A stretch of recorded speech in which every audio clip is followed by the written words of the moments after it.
The opportunity to end all this is staring us right in the face. That's why we'll vote on this legislation on the Senate floor this week. All that needs to happen is for our Democratic friends to agree that it's time to put the country ahead of politics, take yes for an answer, and vote to put this standoff behind us. To be clear, Mr. President, the proposal outlined by President Trump that we'll consider here in the Senate is the only proposal, the only one currently before us that can be signed by the President and immediately reopen the government. To reject this proposal, Democrats would have to prioritize political combat with the President ahead of federal workers, ahead of DACA recipients, ahead of border security, and ahead of stable and predictable government funding.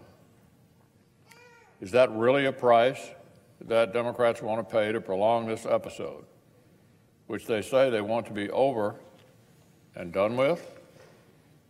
Is their plan truly to throw federal workers, DACA recipients, Customs and Border Patrol, and indeed all Americans under the bus just to extend this run of political theater? The President and his team have tried to spin this proposal as a reasonable compromise with concessions to Democrats.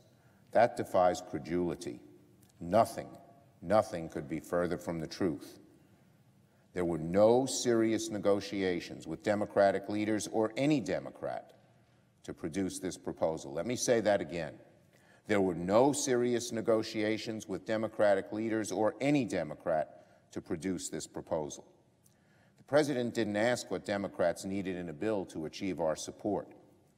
He simply laid his proposal down on the table and proclaimed it a compromise.